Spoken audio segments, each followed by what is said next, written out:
Okay. Ramcharitmanas में गोस्वामी तुलसीदास जी ने कहा है, बेचहीं वेद धर्म दोहलेहीं। एक समय ऐसा आएगा जब लोग ज्ञान को बेचेंगे और धर्म को दोहने लगेंगे।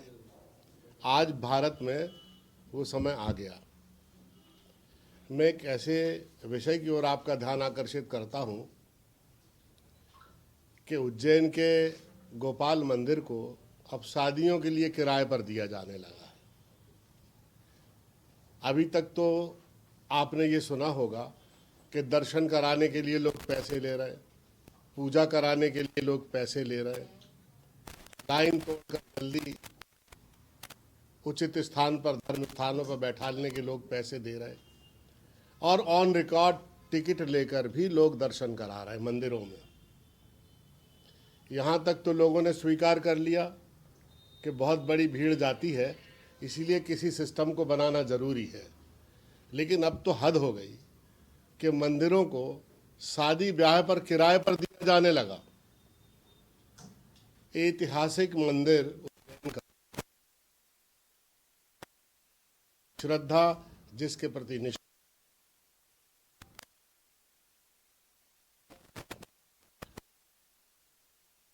उज्जैन का, उसको 25,000 रुपये में पिछले दिन किराए पर दे दिया।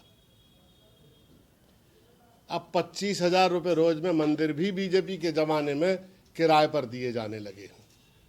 अब बचा क्या? ज्ञान को बेच रहे हैं, धर्म को दोह रहे हैं। धर्म एक अशांति का कारण भारत में बन गया है। धर्म को राजनीतिक औजार की तरह इस्तेमाल किया जा रहा है, धार्मिक आस्थाओं का दोहन किया जा रहा है और मंदिरों को किराए पर दिया जा रहा है। मैं इसकी घोर आलोचना करता हूं।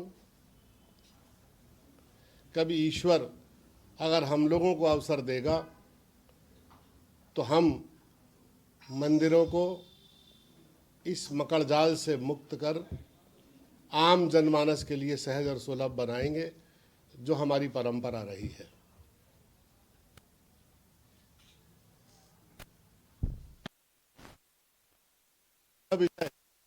लेकिन जो मुझे जान, एक नेता के कहने पर एक मंदिर को 25,000 रुपये में दिन भर के लिए शादी के लिए किराए पर दे दिया।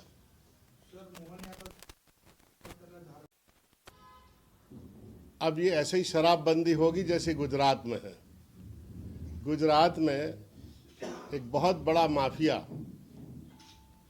10,000 करोड़ का बिजनेस कर रहा है एक वर्ष में, जो पूरा भारतीय जनता पार्टी से जुड़ा हुआ है, और इसकी पूरी की पूरी फंडिंग नेताओं को, राजनीतिक दलों को होती है। रात में 2 बजे कोई गुजरात में किसी भी शहर में, किसी भी गांव में 2 बजे कोई शराब मांगे तो 1 मिनट में उपलब्ध है। ऐसा लगता है यहीं कोई बोतल लेके आसपास छुपा रहा है और मांगने पर प्रकट हो गया है।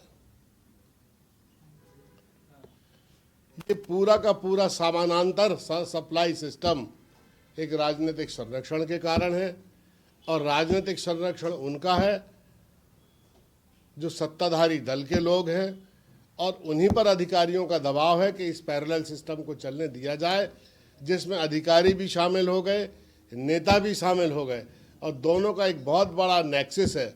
मैं एक उदाहरण बताऊं कि झाबुआ के बॉर्डर पर एक गांव है, मुझे उसका नाम याद नहीं आ रहा। उस गांव की कुल आबादी 300 साढ़े 300 है, और वहां का ठेका 10 करोड़ में गया है, शराब का ठेका। इसको क्या समझा जाए? अगर एक आदमी के हिस्से में अगर 10 करोड़ को विभाजित कर दिया जाए तो एक आदमी 500 बोतल शराब पीता है उस गांव का रोज। 500 बोतल शराब एक आदमी रोज कैसे पी सकता है, जरा बताओ आप, लगाओ गणित आप। 10 करोड़ की शराब का 350 लोगों में विभाजन करो आप उस पैसों का, तो 500 बोतल शराब रोज पीता है गांव का एक आदमी।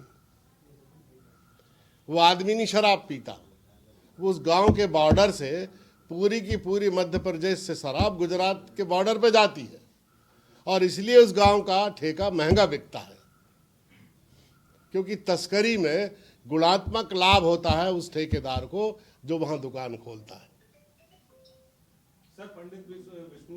हमसे जुड़े रहने के लिए हमारे YouTube चैनल को सब्सक्राइब करें और नई वीडियो की नोटिफिकेशन के लिए बेल आइकॉन को दबाएं। अगर आप ये वीडियो Facebook पर देख रहे हैं तो लाइक जरूर करें और ज्यादा से ज्यादा शेयर करें। धन्यवाद।